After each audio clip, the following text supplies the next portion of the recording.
चिराग पासवान केंद्रीय मंत्री है, लेकिन बिहार में अपनी पकड़ बरकरार रखना चाहते हैं। जी हां, तभी तो चिराग पासवान की पार्टी ने ऐलान कर दिया है कि इस बार के विधानसभा चुनाव में चिराग पासवान भी ताल ठोकेंगे।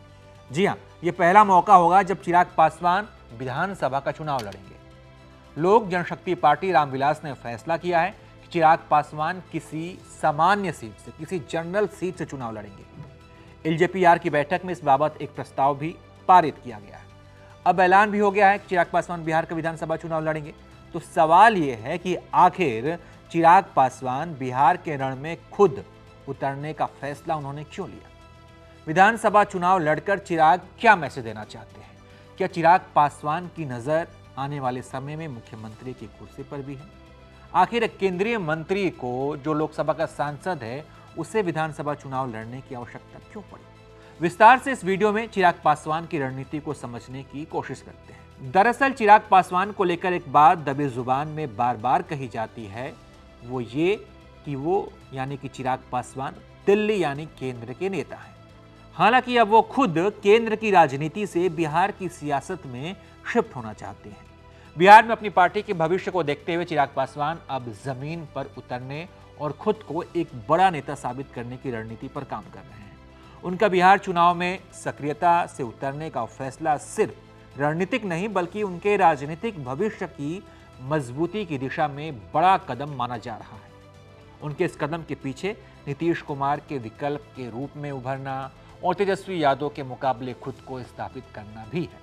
साथ ही अपनी पार्टी को मजबूत करने की कोशिश भी है। नीतीश कुमार का ये चुनाव माना जा रहा है कि ये उनका आखिरी चुनाव है, जिस उम्र में है उस हिसाब से। और एनडीए को कब से बिहार में एक युवा चेहरे की तलाश है। ऐसे में चिराग की नजर उस बात पर जरूर होगी। वो नीतीश कुमार की सियासी जमीन पर अपनी फसल काटने की रणनीति पर काम कर रहे हैं। वो खुद को स्थापित करके एनडीए के सामने एक मजबूत चेहरा पेश करना चाहते हैं।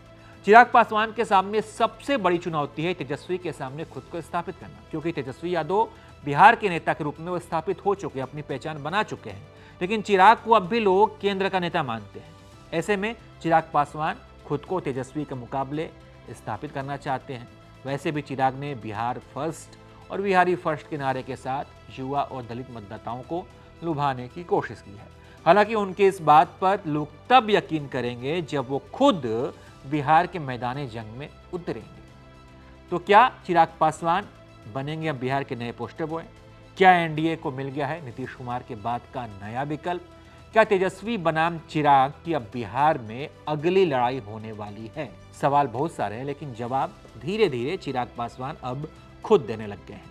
अब देखना यह होगा कि चुनावी मैदान में चिराग कितना चमकते हैं, या फिर सिर्फ एक सियासी प्रयोग बनकर ये रह जाएगा। आप इस पर क्या सोचते हैं? आप अपनी राय कमेंट बॉक्स में बताइए और अपनी हाजिरी लगाइए और देखते रहिए आप एबीपी लाइव।